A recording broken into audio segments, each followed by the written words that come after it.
ಜಗತ್ತಿನಲ್ಲಿ ಆನೆ, ಜಿರಾಫೆ, ತಿಮಿಂಗಿಲಗಳಂತಹ ದೊಡ್ಡ ದೊಡ್ಡ ಗಾತ್ರದ ಪ್ರಾಣಿಗಳನ್ನು ನೋಡಿರುತ್ತೀರ. ಆದರೆ ನಾನು ಈಗ ತೋರಿಸುವ ಪ್ರಾಣಿಗಳು ಸಾಮಾನ್ಯ ಪ್ರಾಣಿಗಳಲ್ಲಿಯೇ ತುಂಬ ವಿಭಿನ್ನವಾಗಿ ದೊಡ್ಡದಾಗಿ ಬೆಳೆದಿರುವ ಪ್ರಾಣಿಗಳು. Number 1, green ಅನಕೊಂಡ. ಸಾಮಾನ್ಯವಾಗಿ ಹಾವುಗಳಲ್ಲಿ ಸುಮಾರು 25 ಅಡಿಗಳವರೆಗೆ ಉದ್ದವಿರುವ ಅನೇಕ ಜಾತಿಯ ಹಾವುಗಳನ್ನು ನೋಡಿರಬಹುದು. ಆದರೆ ಈ ಗ್ರೀನ್ ಅನಕೊಂಡ ಸುಮಾರು 50 ಅಡಿಗಳಷ್ಟು ಉದ್ದವಾಗಿರುತ್ತದೆ. ಈ ಗ್ರೀನ್ ಅನಕೊಂಡ ಹೆಚ್ಚಾಗಿ ಆಫ್ರಿಕಾದಲ್ಲಿ ಕಂಡುಬರುತ್ತದೆ. ಜಪಾನಿನ ಒಂದು ಮ್ಯೂಸಿಯಂನಲ್ಲಿ ಈ ಹಾವನ್ನು ನೋಡಬಹುದು. ಅತಿ ದೊಡ್ಡ ಸ್ಪೈಡರ್ ಕ್ರ್ಯಾಬ್. ಜಪಾನ್ಗೆ ಸೇರಿದ ಈ ದೊಡ್ಡ ಸ್ಪೈಡರ್ ಏಡಿ ಸುಮಾರು 3.8 ಮೀಟರ್ ಉದ್ದ ಇದೆ ಹಾಗೂ 20 kgಯಷ್ಟು ತೂಕ ಹೊಂದಿದೆ. ಇದು ಸತ್ತ ನಂತರನೇ ಗೊತ್ತಾಗಿದ್ದು ಇದು ಪ್ರಪಂಚದಲ್ಲಿಯೇ ದೊಡ್ಡ ಸ್ಪೈಡರ್ ಕ್ರ್ಯಾಬ್ ಅಂತ.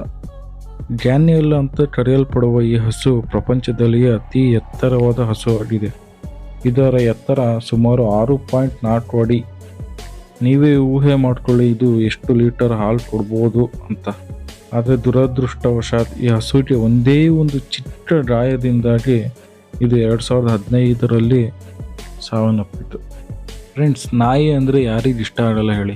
ಚಿಕ್ಕವರಿಂದ ಹಿಡಿದು ದೊಡ್ಡವರವರೆಗೂ ಎಲ್ರಿಗೂ ತುಂಬ ಬೇಗನೆ ಅಟ್ಯಾಚ್ ಆಗುವಂಥ, ತುಂಬ ಇಷ್ಟಪಡುವಂಥ ಪ್ರಾಣಿ ಅಂದರೆ ಅದು ನಾಯಿ. ಆದರೆ ಇಲ್ಲೊಂದು ನಾಯಿ ಇದೆ. ಈ ನಾಯಿ ಹೆಸರು ಜ್ಯೂಸಿ ಅಂತ. ಇದು 5.12 ಅಡಿಯಷ್ಟು ಎತ್ತರ ಇದೆ. ಆ್ಯಂಡ್ ಈ ನಾಯಿ ಇಷ್ಟು ಎತ್ತರ ಇರೋದ್ರಿಂದನೇ ಇದು ಗಿನ್ನಿಸ್ ಬುಕ್ನಲ್ಲೂ ಕೂಡ ಹೆಸರು ಪಡ್ಕೊಂಡಿದೆ. ದುರದೃಷ್ಟ ಅಂದರೆ ಇದು ಪಾಪ ಕೇವಲ 10 ವರ್ಷದಲ್ಲಿ ಸಾವನ್ನಪ್ಪಿತು. ಸುಮಾರು 470 kg ತೂಕ, 16 ಅಡಿ ಉದ್ದ ಇರೋ ಈ ಮೊಸಳೆ ವಿಶ್ವದಲ್ಲಿಯೇ ಅತಿ ದೊಡ್ಡದಾದ, ಅತಿ ಉದ್ದವಾದ ಮೊಸಳೆ ಅಂತ ಕರೆಯಲ್ಪಡುತ್ತದೆ. ಆ್ಯಂಡ್ ಈ ಮೊಸಳೆಯನ್ನು ಒಂದು ಕುಟುಂಬಕ್ಕೆ ಸೇರಿದ ವ್ಯಕ್ತಿಗಳು ತುಂಬಾ ಧೈರ್ಯ ಮಾಡಿ ಸುಮಾರು 5 ಗಂಟೆಗಳ ಕಾಲ ಹೋರಾಡಿ ಈ ಮೊಸಳೆಯನ್ನು ಹಿಡಿತಾರೆ. ಆ್ಯಂಡ್ ಇದರ ಅವಶೇಷನ ಈಗ ಅಮೇರಿಕದ ಒಂದು ಮ್ಯೂಸಿಯಂನಲ್ಲಿ ಇಟ್ಟಿದ್ದಾರೆ. ನಾವು ನೀವೆಲ್ಲ ಮುಂಗಾರು ಮಳೆ ಸಿನಿಮಾದಲ್ಲಿ ಬರೋ ಪುಟ್ಟದಾಗಿ, ಚಿಕ್ಕದಾಗಿ, ಮುದ್ದಾಗಿ ಕಾಣೋ ಮೊಲಗಳನ್ನು ನೋಡಿರ್ತೀವಿ. ಆದರೆ ಇಲ್ಲೊಂದು ಮೊಲ ಇದೆ. ಇದರ ಹೆಸರು ಡ್ಯಾರಿಯಸ್ ಅಂತ. ಇದು ಸುಮಾರು 4.4 ಅಡಿಯಷ್ಟು ಎತ್ತರ ಇದೆ. ನೋಡಿ ನೀವೇ, ವಿಡಿಯೋದಲ್ಲೇ ಇಷ್ಟು ದೊಡ್ಡದಾಗಿ ದೈತ್ಯವಾಗಿ ಕಾಣೋ ಈ ಮೊಲ ಎದುರುಗಡೆಯಿಂದ ಎಷ್ಟು ದೊಡ್ಡದಾಗಿ ಕಾಣಬಹುದು ಅಂತ.